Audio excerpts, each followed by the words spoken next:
This guided beginner practice routine covers rhythm, hand independence, arpeggio patterns, and harmony. By the end of the video, you should have a good understanding of how rhythm, chords, and scales interact to create music. It starts from the beginning and builds techniques over micro steps. Keep coming back to this routine until you've achieved effortless mastery. Can you change the dynamics and the articulations?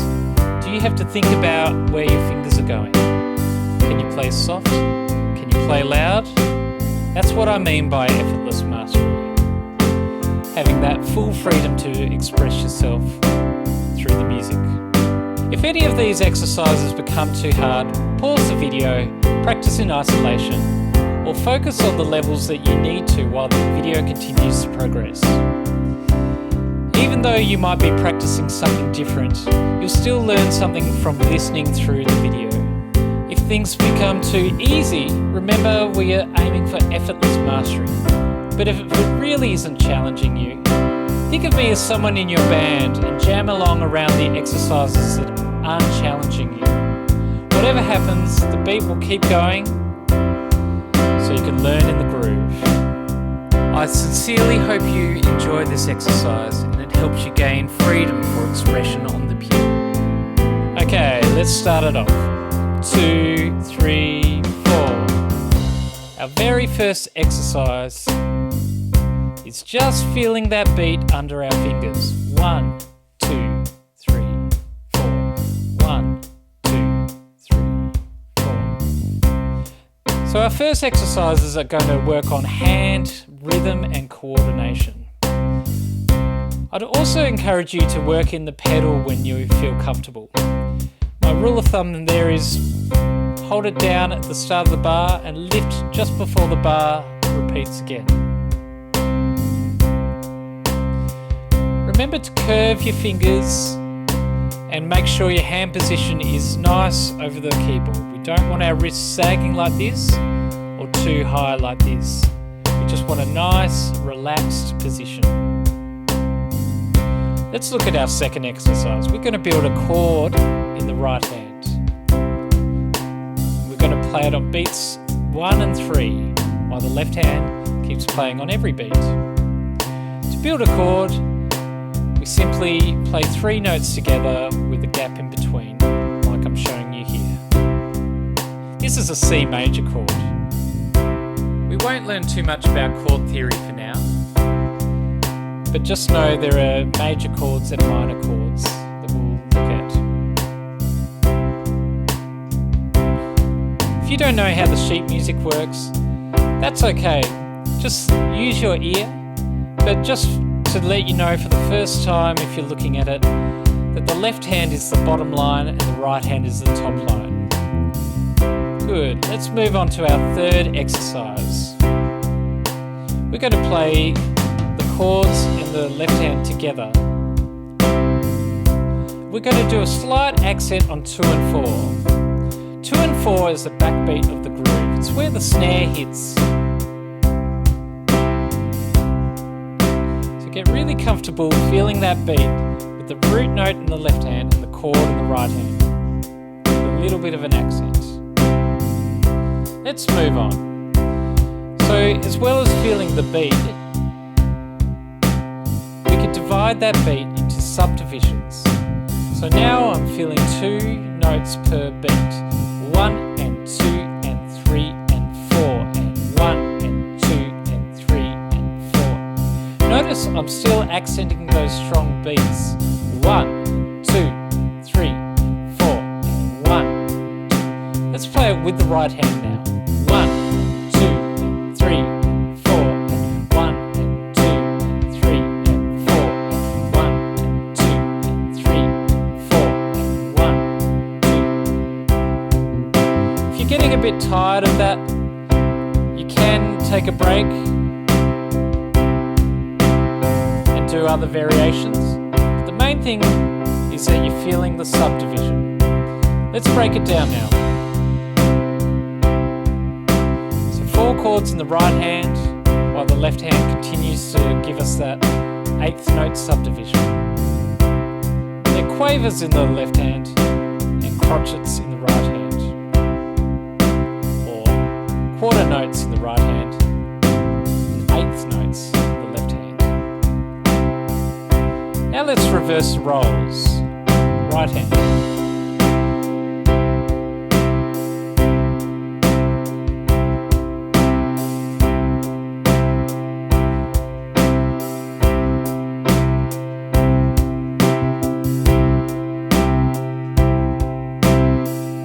Still accenting those strong beats. Okay, let's look at the concept of syncopation. That's where we play strong notes on the offbeats.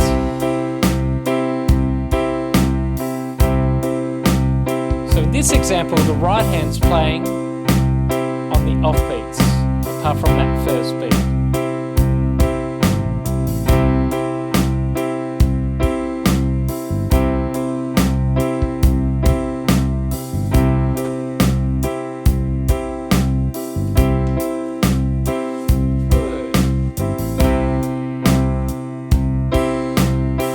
Next exercise is about feeling anticipation of the beat. So this is a groove that's good when you want to preempt a chord progression, like this. Don't worry about playing these chords, just stay on that C for now. But just to show you, the idea is anticipating the beat. Let's look at another common groove. 3, 3, 2. 1, 2, 3. 1, 2, 1, 2, 1, 2, 3. 1, 2, 3. 1, 2, 1, 2, 3. 1, 2, 3. 1, 2. So dividing that bar in a set of 3, a set of 3, and a set of 2. Good. Let's go and do those concepts again with the left hand doing the syncopation and the right hand staying on the beat. So left hand syncopation.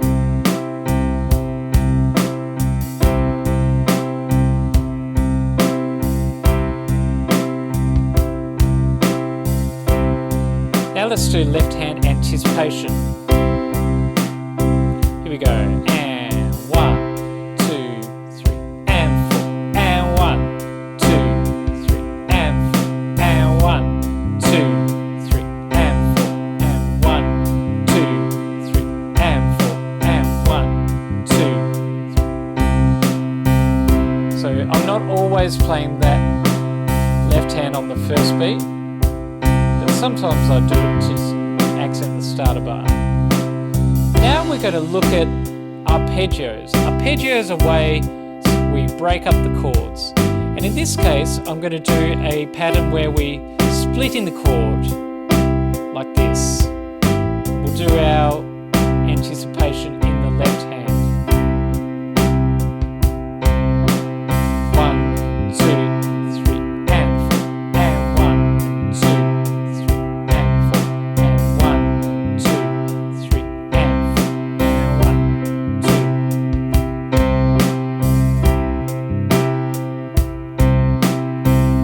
Now let's look at some other arpeggios. So we're basically breaking up the chord, playing all the notes as individual notes. This is an up-down arpeggio, so we're going up and down the chord. And there's all sorts of variations of arpeggios. We could do this same pattern, but going down to up. 2, 3, 4. Down, down. All sorts of patterns you can do in arpeggios. If this is too hard for you, you can actually slow it down and just break the chord on the beat like this until you're ready to do it up to speed. Now let's look at the Alberti arpeggio. This is popular in classical music, but in a lot of pop and contemporary as well.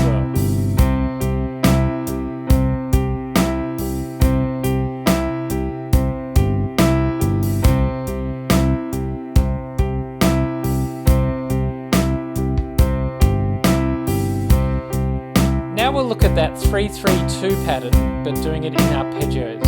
And our left hand will accent the bottom of the arpeggio. 1, 2, 3, 1, 1, 2, 1, 2, 3, 1, 2, 3, 1, 2, 1, 2, 3, 1, 2, 3, 1, 2.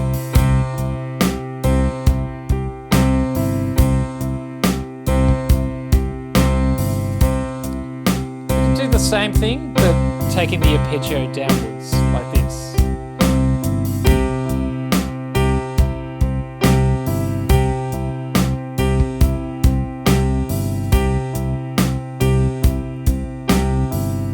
Keep it going. Just going to turn the page.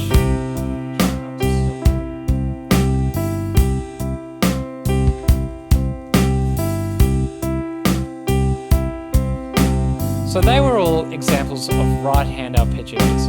You can also do arpeggios in the left hand. Now with our left hand, we don't like to use chords. And the reason is, down in that register, it gets very muddy. So we actually space out the notes. And often we'll use the root note, the fifth note, and the root note again, like this. Let's play it with chords in the right hand as well.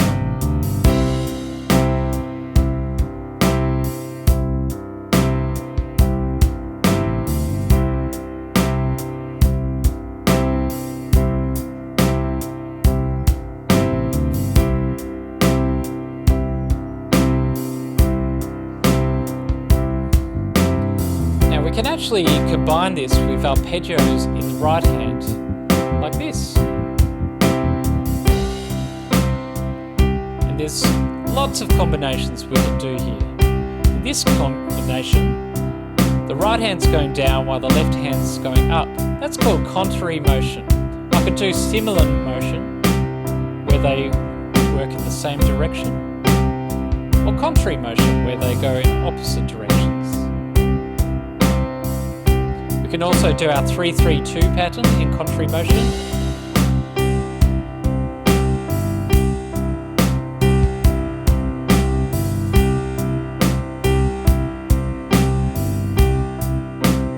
Or the other way.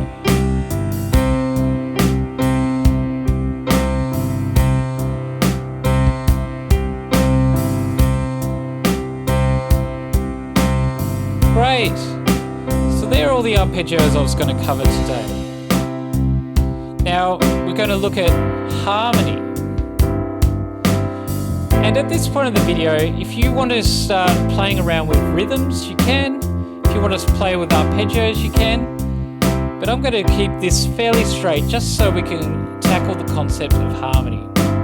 So what we're looking at now is a chord progression. This is a very common chord progression in pop music. It's the 1, 5 chord, the 6 chord, and the 4 chord. Those numbers are just relating to the chords as they appear in the scale. 1, 2, 3, 4, 5, and then 6, and then 5, 4. So they're just the numbers of the scale. And notice I haven't actually changed the chord in the right hand. What's really cool about harmony is the left hand can change, and it will change the colour of the chord in the right hand. So without even changing the chord in the right hand, we get a different sound by just changing that left hand note. So we can keep our hand position the same.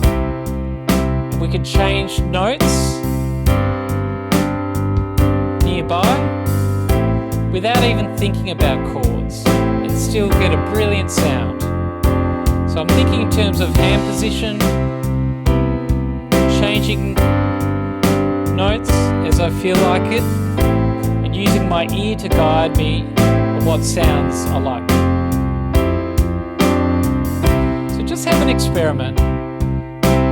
Keeping those left hand notes steady and changing a few notes in the right hand. See what you like the sound of. The beauty with harmony in a key center is any of the notes from the major scale are going to work. Some notes better than others, but generally you can make them all fit. Let's take that concept and do arpeggios in the right hand. Just taking this shape and do my 3-3-2 arpeggio. Actually, I'm playing across the bar. I'll do my 3-3-2 now.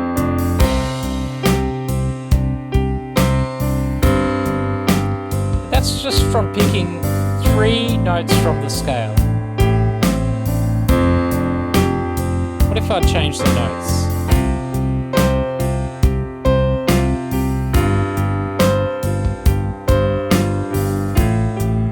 I'm finding some of the notes aren't working as well, so I'm going to try altering them slightly.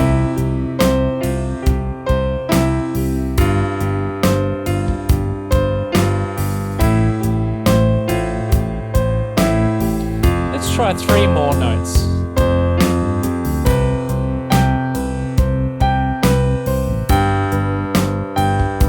This time I'm playing over the bar line. I'm just doing sets of 3 over the bar line.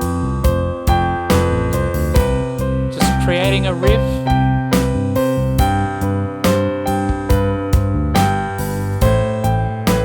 Not worrying too much about the chords. So you can create music just with those concepts. Just taking notes from the scale,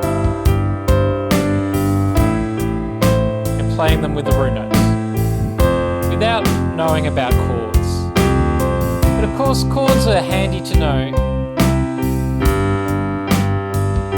The fundamental theory of chords will help you in all music. So let's look at that now. Let's play chords on these progressions. So we're playing a C major, and a G major, an A minor, and an F major. If I'm moving too fast for you, just hold the chord down per bar. Give yourself time to change position. Give you time to change position. But for now, I'll play them 4 per bar. But you simplify it as you need to. So I'm using that same shape, but just changing the note that it's built off. These are called root position chords. We've got a C major, a G major. If we've got an M on a chart, it means it's a minor chord and then a major chord. It's basically 2 types of chord. Well, 2 basic types of chord, a major and a minor. The difference is in the middle note. So with the major chord, if I move the note down, it creates a minor sound. Not a very nice sound because we're still feeling in C major. If I want to make a major chord out of a minor, I move the middle note up, like this. Again, it doesn't really fit this chord progression because that's a note outside the scale. So just for now, play it as an A minor chord, but just know that it's the middle note that defines it being major or minor. Now the problem with how I'm playing these chords is I'm shifting my hand position every time I'm playing it. There's a smoother way to move from chord to chord, and that's called inversions. So with every chord we can invert it 3 ways. So we can move that bottom note to there, that bottom note to there, and that bottom note to there. First inversion, second inversion, root position. Root position, first inversion, second inversion, root position. So these are all the inversions that you can play chords in. And we don't learn them just to play them like this. We learn them so we can work out really smooth inversions to go from chord to chord. So I'll show you what I mean. Let's adapt it to the chord progression. So I'm going to start with this C major chord here. And I'm doing that in second inversion. That means my C was actually here, but I'm moving this note down here. And I'm starting with that. I actually like to start pop progressions with this shape. And the reason is we get a nice strong sound in the bass, with the top note giving it the quality, telling me if it's a major or minor. So the quickest way, or the smoothest way I can move to a G, is to move these two notes down. Let's just go between C and G. See how this note stays the same, but the two notes up here just shift down. And when I'm practicing inversion movements for the first time, I like to just practice two chords at a time. Let's go from G to A minor. And we're going to use A minor root position for this. So the exact same shape moving up. So we just drill that movement for a little bit. Now let's go from A minor to the F. So we start with this A minor and we're just going to move this one note up there to create the F sound. Notice my left hand is still playing the root note of the chord. That's really important in the inversions. It's not playing the bottom note, it's playing the root note of the chord. And there's one more movement to drill, F major, going back to C. And in this case, the middle note stays the same, but the outer notes shift. F to C. And when you're practicing chord changes, this is how I would practice it, just drilling the change. Now let's do it in context. Two notes moving down. Just play one chord per bar if you need to, but if you can, follow me doing 4 chords per bar. One note up, now the outer notes move down to that C. Good chord inversions, nice smooth sound there. Now the set of chord inversions you use will depend on what inversion you use first. So for example, if I'm in root position for my first chord, I'll change my shapes altogether. Let's just go back to that one we were learning.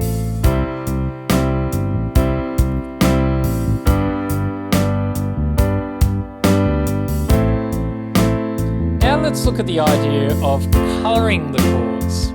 So we could use what's called extensions. In this case, I'm using the second note of the chord to thicken up the texture.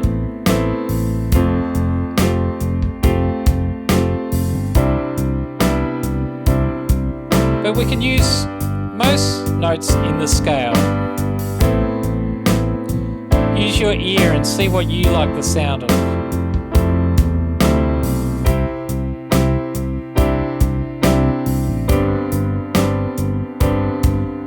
Flashy there.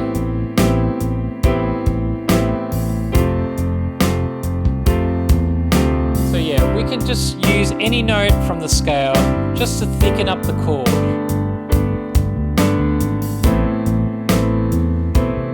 And let your ear guide you of what works and what doesn't. Now let's look at sus chords.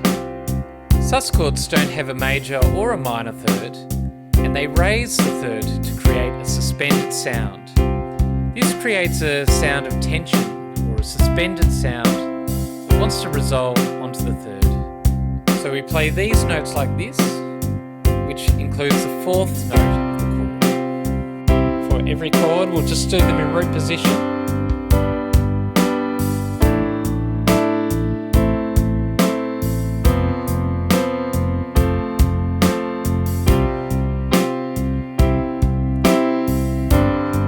These are called sus4s, but on a chord chart you might just see them written as sus. So if you see sus, it means it's a sus4.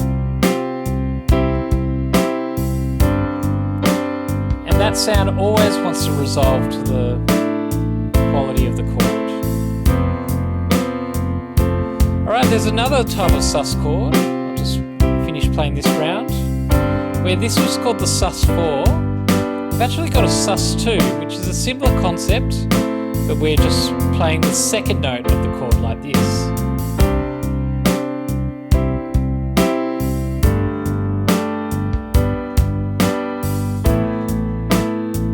And the sus2 shape can be used to make a really popular pop lick, which I'll show you in a second.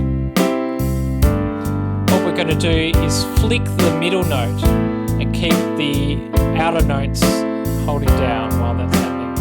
So I'll show you this.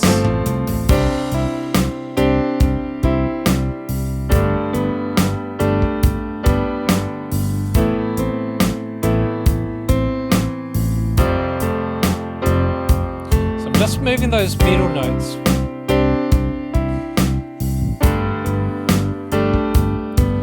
Playing the lick twice. Now I've shown you all this in root position, but we can do it in inversions as well.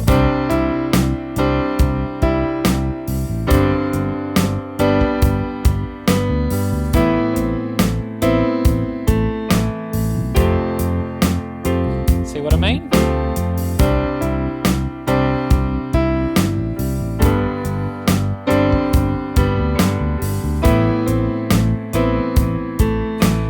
The beauty is, if you don't follow along with the chords, that's absolutely fine. We can still make music thinking about the scale. The scale is C major. It's all white notes. You've noticed we've never played a black note in this video. So all those notes fit with our root notes. So we're going to keep our left hand steady, create phrases with our scales, and we can actually make shapes, and it doesn't matter if that's a C major shape or a G major shape. It all works with the chord progression because it's all coming out of the scale. So we can get creative just by creating shapes. Repeated phrases often works well in pop music.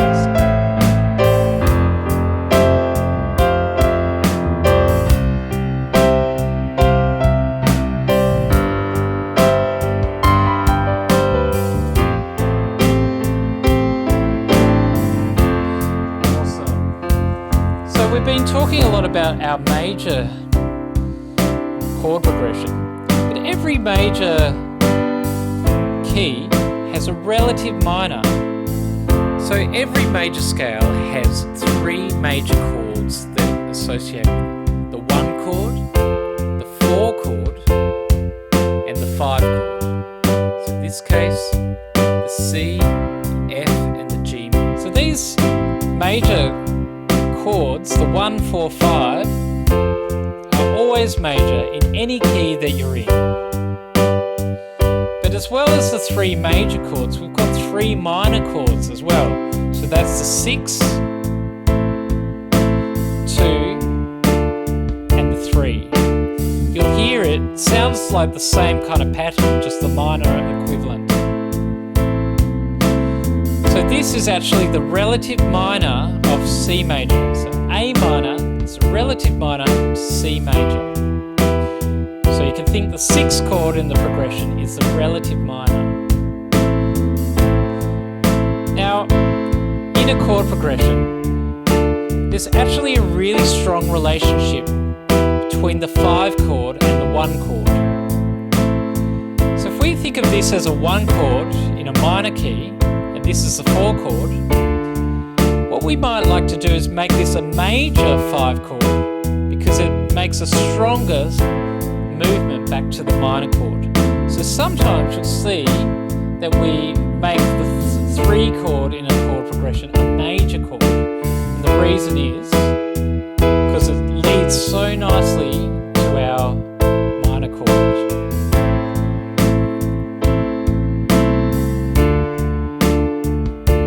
So what we're going to do now is we're going to go back to our pop chord progression.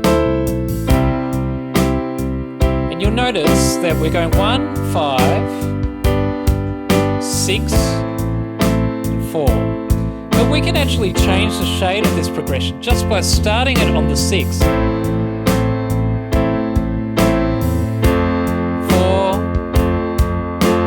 1, 5, and maybe even that 5, just to lead back into it. And now I've got a real sense that we're in a minor key rather than the major key, just by changing the order of the chords and adding that E major. Now of course we don't always add that E major, that was just to show you that strong movement. So let's play with this one.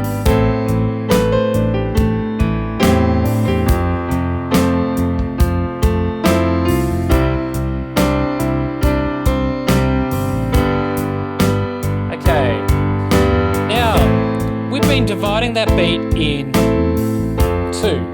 and 3 and 4 and 1 and 2 and 3 and 4 and we can divide it again. So we can divide the beat in 4.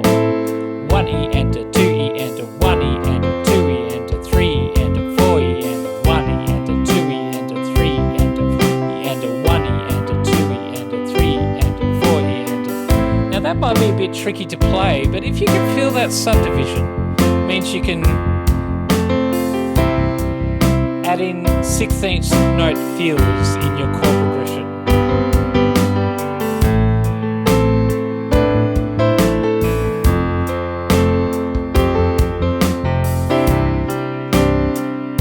Alright, let's take it back to the major key. We'll do one more thing to finish off this video. We're going to create melody. Melody is the main tune of a song. Now you might know this, but this chord progression is very, very common. And there's a lot of songs that go over it. And what I'd like to challenge you to do is try and work out some of those songs by ear. I'll show you a few as a demonstration. This is Fall at Your Feet by Crowded House.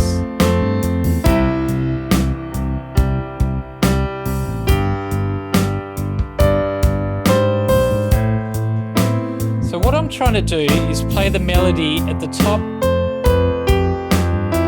So I'm not playing notes above the melody. The melody is the highest note.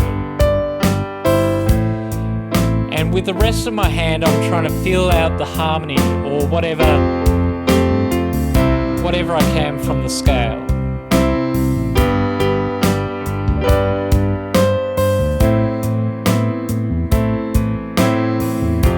Let's make one in the minor progression.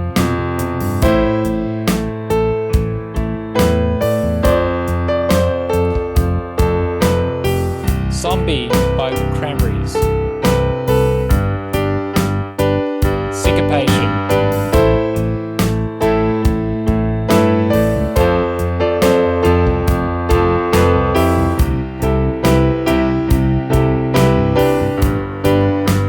And I'm just using that scale to kind of feel up the sound.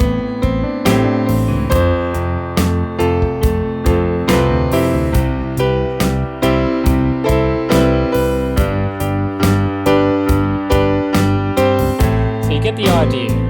Let's do one in a major key now. Let's do Don't Stop Believing by Journey. I'll just finish this progression.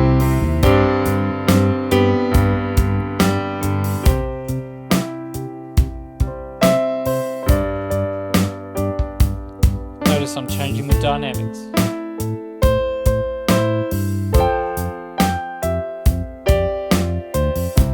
Just using arpeggiation in the left hand.